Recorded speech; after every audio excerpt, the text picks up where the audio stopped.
ditanggapi oleh Pak Prabowo.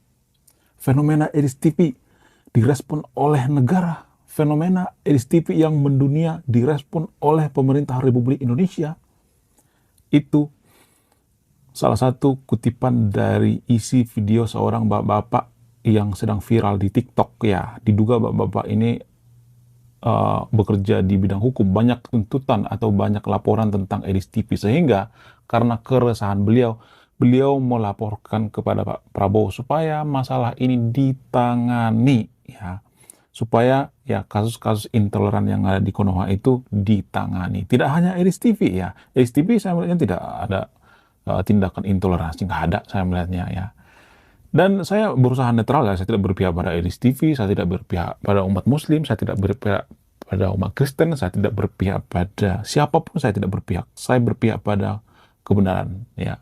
Saya berpihak pada kejujuran, saya benar-benar netral. Ya. Orang-orang Kristen yang ada di Indonesia itu menganggap bahwa Edis TV itu sangat jago dalam berdebat. Ya, Edis TV itu fenomena yang sangat luar biasa. Edis TV itu dianggap sebagai pahlawan ya. Edis TV itu dianggap ya sebagai juru debat ya, ahli dalam debat, dan dianggap sebagai orang yang menyelamatkan iman ya umat Kristen yang ada di Indonesia. Pokoknya Edis TV itu sangat luar biasa. Itu tanggapan daripada agama Kristen yang ada di Indonesia ya. Kemudian ya, apakah Edis TV itu benar jago berdebat atau tidak? Apakah Edis TV itu bisa menguasai Quran atau tidak? Kenapa dia mengurusi agama, padahal kan agama itu kan semacam privasi ya. Artinya agama itu subjektif, bukan objektif. Kenapa sesuatu hal yang subjektif itu diperdebatkan? Bagaimana kita memperdebatkan sesuatu hal yang subjektif itu? Jadi menurut saya ini sangat-sangat menarik ya untuk kita bahas ya. Ada berbagai fenomena menarik tentang Edis TV ya, Edis TV ya, atau biasa disebut dengan Edi Sidabutar meninggalkan Indonesia hanya untuk mempertahankan harga diri orang Kristen yang ada di Indonesia. Jadi kalau saya perhatikan ya, ini mungkin jarang disadari oleh orang-orang ya. Ada satu hal yang menarik dari fenomena Edis TV. Apa itu? Saya melihat ya, jumlah agama Kristen yang ada di Indonesia itu kurang lebih 15-20% ya, nggak sampai kayaknya 20% ya. Ya. Umat Muslim yang ada di Indonesia itu 85% ya. Jadi berarti sisanya 15% ya. Itu pun dibagi Katolik ya, dibagi Hindu, dibagi Buddha dan sebagainya. Jadi kalau Kristen itu nggak sampai kayaknya 20%, nggak sampai ya. Nah, 80% berbanding 20% itu kan nggak sebanding sebenarnya. Minoritas. Nah, namun yang jadi permasalahan itu kenapa umat Kristen yang ada di Konoha itu, saya tidak berpihak pada Kristen ya, kenapa umat Kristen yang ada di Konoha itu dianggap ancaman? Padahal kan jumlahnya minoritas. Jadi jarang-jarang loh orang yang berpikir sejauh ini. Kenapa Edis TV dianggap sebagai ancaman? Padahal kan Edis TV itu jumlahnya sangat-sangat minim, minoritas gitu. Kenapa ketakutan? Kalau misalnya agama Islam itu adalah agama kebenaran gitu, kenapa pada takut gitu? Pemuka-pemuka agama, kenapa Edis TV harus dilaporkan? Ya, namanya kan agama kebenaran, kenapa harus ini ya? Butuh pengakuan. Ya, agama yang benar itu nggak butuh pengakuan, nggak butuh pembenaran ya. Agama yang benar sampai kapanpun juga benar gitu. Nggak harus ya butuh pembenaran bahwa agama Kristen itu jelek ya supaya agama Muslim bagus ya dijelekin agama Kristen. Nggak seperti itu ya. Jadi ini fenomena yang sangat menarik menurut saya pribadi. Kenapa umat Muslim yang ada di Konoha itu takut terhadap kristenisasi, takut terhadap agama Kristen? Apakah benar agama Kristen itu tiap tahun mengalami kenaikan umat? Ini yang perlu kita bahas ya. Dan yang paling bombastis ya menurut saya pribadi itu, sebenarnya umat Muslim yang ada di Konoha itu takut terhadap umat Kristen. Makanya ada fenomena Edis TV. Yesus membangkitkan orang mati, mencelikkan mata orang buta, dia membuat orang lumpuh berjalan. Tenang dulu. pekerjaan-pekerjaan yang dilakukan Yesus di muka umum yang disaksikan oleh banyak orang, itulah yang membuktikan bahwa yang diucapkannya itu bukan halusinasi. Sementara Muhammad ketika dia berbicara mengenai setan makan pakai tangan kiri, minum pakai tangan kiri, setan tidur di lubang hidung. Coba, apa tanda bahwa perkataan-perkataan Muhammad itu bisa dipercaya selain daripada halusinasi semua? Adakah perbuatan ajaib yang dilakukan Muhammad? Ada nggak Muhammad melakukan mujizat? Belum pernah kau dengan cerita Nabi Muhammad membelah bulan. Membelah bulan. Di mana Muhammad membelah bulan? Di mana? Google kau tuh dulu. Kalau aku ceritakan nanti kau tak masuk akal karena akal kau tak ada.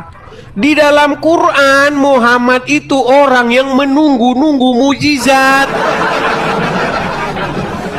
Nih, saya tunjukkan kepada kamu ayatnya. Mengapa tidak diturunkan kepadanya mujizat dari Tuhannya? Sesungguhnya mujizat itu adalah haknya Allah. Ini jawaban Muhammad. Saya tunjukkan ayatnya. Nih, urut darahmu dulu. Kau udah lama nak makan goreng nih. Lama nak makan goreng pisang kau nih. Lo sini lo. Nih, urut darahmu dulu. Kau urut darahmu dulu. Biar tenang kau. Oh, lama tak goreng pisang nih. Tunjukkan ya ayatnya sama kamu ya. Bagaimana ternyata Muhammad itu dia menunggu-nunggu mujizat. Kau bilang dia belah bulan. Kalau dia belah bulan, nggak mungkin ada ayat ini. Perhatikan, saya balikkan kamera saya lagi. Aduh, nekat yang nyata. Perhatikan. Nih. Surat Al-Ankabut ayat 50. Dan orang-orang kafir Mekah berkata, biar aku bacakan dulu. Dan orang-orang kafir Mekah berkata, mengapa tidak diturunkan kepadanya mujizat-mujizat dari Tuhannya? Ini tanda Muhammad nggak diturunkan mujizat. Katakanlah, sesungguhnya mujizat-mujizat itu terserah kepada Allah. Dan sesungguhnya aku hanyalah seorang pemberi peringatan yang nyata. Dari mana kau bilang Muhammad membelah bulan sementara ayat di sini mengapa tidak diturunkan kepadanya mujizat? Aduh. Muhammad tuh nggak punya mujizat. Satu-satunya mujizat yang dimiliki Muhammad itu adalah sanggup menggauli istri-istrinya dalam satu malam. Dibilang kurang ajar katanya. Tunjukkan lagi ayatnya ya. Waduh. Agama itu bukan seks aja. Perhatikan. Tunggu dulu, kau dengar dulu, aku dulu ngomong. Terkait Nabi. Kau bilang saya memfitnah. Memang kalian ini selalu bilang kayak ini. Perhatikan. Sahih Bukhari 260. Rasulullah menggilir 11 istrinya dengan kekuatan seks. Rasulullah yang setara 30 laki-laki. Ini mujizat Muhammad ini. Ini mujizat Muhammad. Tahu berarti kau bilang saya fitnah. Ini Muhammad itu kekuatan seksualnya setara 30 laki-laki nih. Saya bacakan sama kamu hadisnya. Sahih Bukhari 260 telah menceritakan kepada kami Muhammad bin Bashar bla bla bla bla bla dan seterusnya, telah menceritakan kepada kami Qatadah dan seterusnya. Telah menceritakan kepada kami seterusnya nih. Perhatikan. Nabi SAW mendatangi istrinya pada waktu yang sama di malam hari atau di siang hari. Saat itu jumlah istri-istri beliau 11 orang. Aku bertanya kepada Anas bin Malik, apakah beliau sanggup? Mampu dia? Jawabnya, beliau diberikan kekuatan setara 30 laki-laki. Inilah mujizat Muhammad. Dari mana membelah bulan?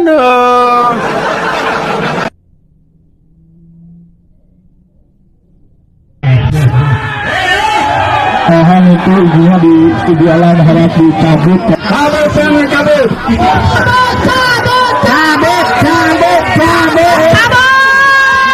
Dari Sukabumi ke Depok, memang luar biasa warganya Kang Deddy ini.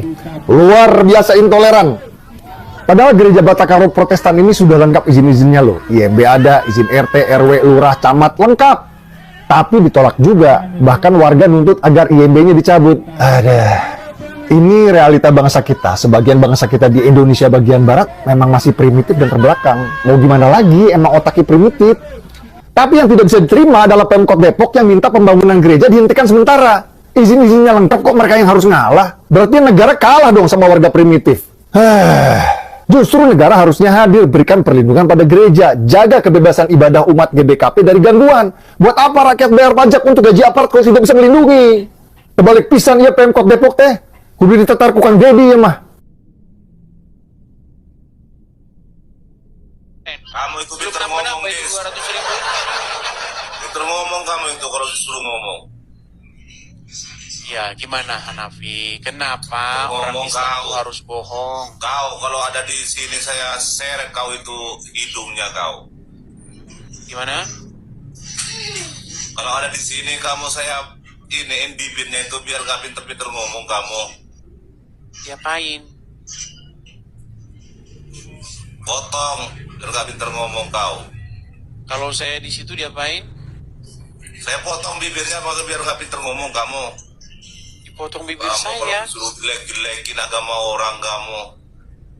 Kenapa kamu mau memotong bibir saya? Memangnya saya Apa katakan pinter salah? ngomong kamu botol kau. Emangnya yang saya katakan itu salah? Salah. Semua Mana salah salahnya? kau ngomong. Salahnya di Salah mana? kepinteran ngomong kau. Kan? Sudah saya bilang teman-teman, orang Islam ketika ketika kita ajak diskusi membahas agamanya, satu ngancam, Bukan ngancam kau itu. kesetan, Bukan tiga ngancam. Kau itu pinter suruh, ngomong, mulutnya itu kau itu pinter ngomong. kejang, setruk, berbusa-busa. Inilah kerjaan orang Islam, saudara-saudara. Coba sebutkan satu fitnah yang saya katakan atau saya ucapkan kepada orang Islam. Silakan. Pinter ngomong kau kalau disuruh ngomong. Kalau disuruh bolak-balik ngomongan kau. Dah disuruh menjelaskan siapa fitnahnya. Coba tunjukkan satu fitnahnya, Pak. Pinter ngomong kamu.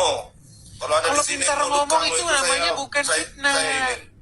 Fitnahnya di mana? Kamu Jelekin pakai gerinda Pak, bilang Pak, pakai gerinda. di gerinda itu mulutnya biar gak pinter-pinter ngomong kau. Sudah saya bilang teman-teman ya, kalau orang Islam diajak bahas agamanya, yang keluar itu kata-kata ancaman. Pinter ngomong Karena apa? kau. Karena kalau dituruti Kamu itu bukannya bahas. bubarlah agama itu.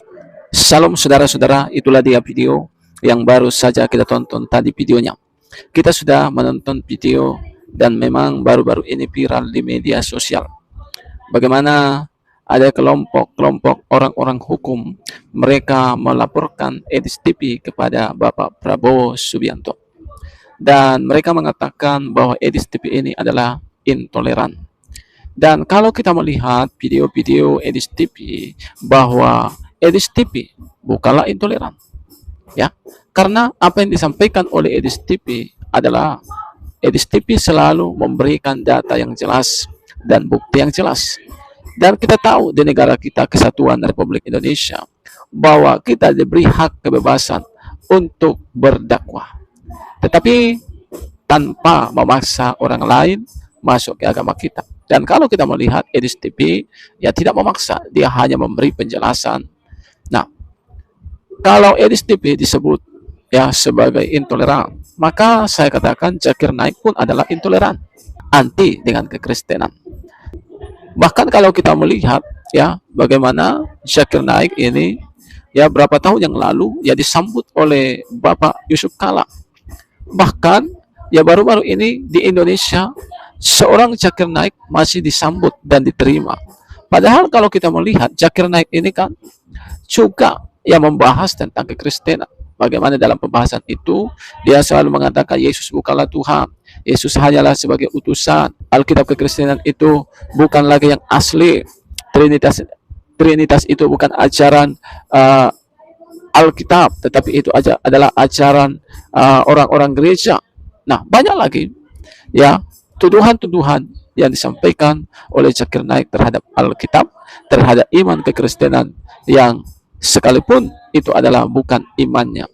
Nah, Bahkan kalau kita melihat apa yang disampaikan oleh Zakir Naik ini, ya sangat jauh dari kebenaran Alkitab itu sendiri. Bahkan sangat bertolak belakang dari iman kekristenan.